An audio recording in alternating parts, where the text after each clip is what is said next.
Mes chers compatriotes, Camerounaises, Camerounais, le 12 octobre, vous avez parlé haut et fort.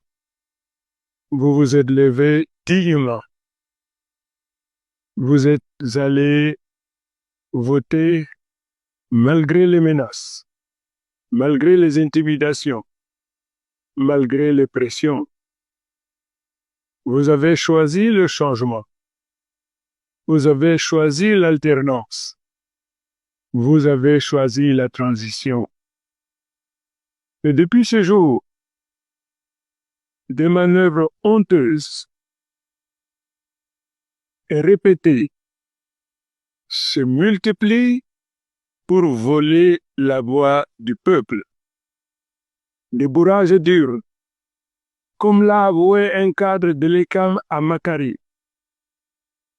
Des résultats impossibles au nord-ouest et au sud-ouest, où l'abstention massive liée à la guerre a été transformée par magie en 100% pour le régime sortant, alors que le rejet du régime se fait sentir de plus en plus dans ces régions. Mesdames et messieurs, comment peut-on combattre un régime au prix de sa vie et le récompenser au prix de son vote?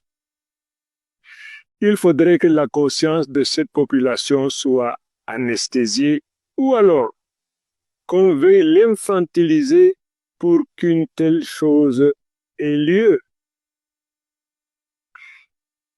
C'est une vraie insulte à l'intelligence de la population que de leur dire qu'ils ont donné plus de voix au RDPC qu'ils n'ont d'habitants. Mon Dieu.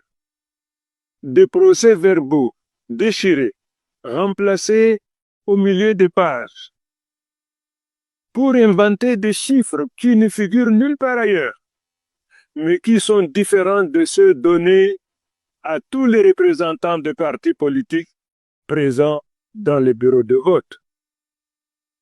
Des scrutateurs chassés, les PV refusés aux partis, des juges complices qui ferment les yeux.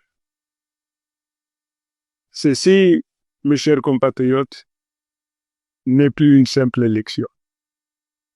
C'est une forfaiture organisée contre la volonté populaire.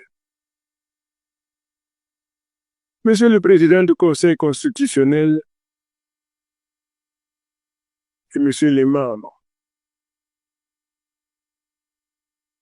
vous avez entre vos mains l'avenir d'une nation.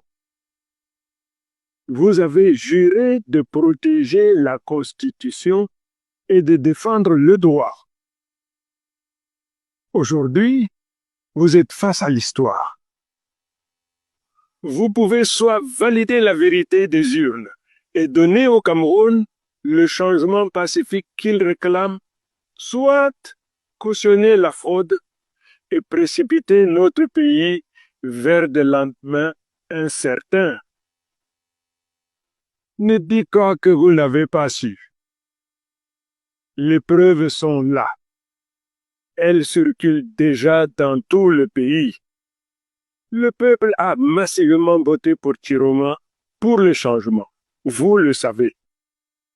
Mesurez très bien les conséquences de la décision que vous prendrez. Alors, je vous le demande solennellement. Soyez du côté de la justice. Soyez du côté de la vérité. Soyez du côté du peuple.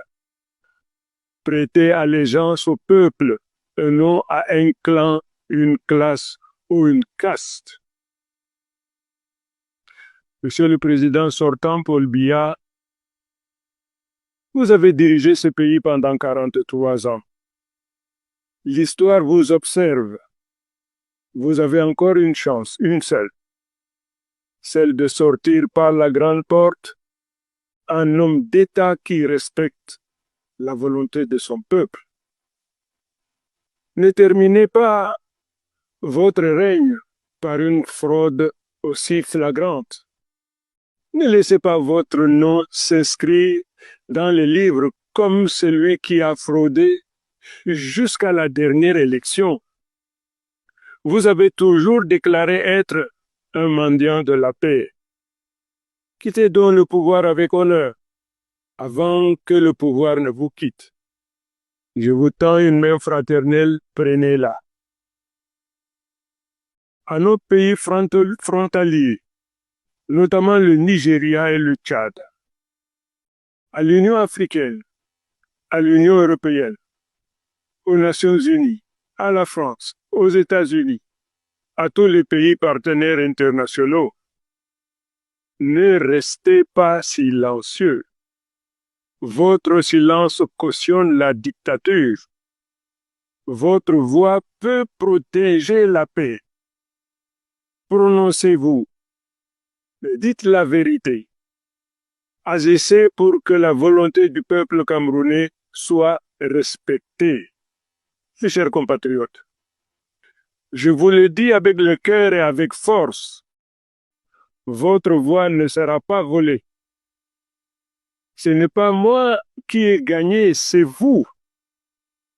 Ce n'est pas ma victoire, c'est celle du peuple camerounais tout entier. Le régime veut vous faire peur, mais c'est lui qui doit trembler, car cette fois, c'est le peuple qui a décidé et le peuple est prêt à défendre sa victoire. Le peuple va défendre sa victoire. Chers compatriotes, ne cédez pas à la provocation, restez calme, mais sachez que votre droit à la revendication est universel. Défendez votre victoire, parce que le seul résultat que nous reconnaîtrons, c'est celui issu des urnes. Chers compatriotes, mesdames et messieurs, le Cameroun est à un tournant. Soit nous acceptons encore une fois de trop le mensonge, soit nous prenons en main notre propre destin. Je vous réitère ma promesse. Je ne trahirai pas votre confiance. Sachez que je suis vent debout, droit dans le bottes, déterminé à défendre coûte que coûte votre victoire acquise au prix de la sueur, des larmes et des sacrifices multiples. Le peuple n'en peut plus, le peuple n'en veut plus. Le peuple a gagné. Le peuple doit célébrer sa victoire. Ensemble, nous allons écrire une nouvelle page de notre histoire. Vive le peuple souverain, vive le Cameroun libre, uni et réconcilié. Je vous remercie.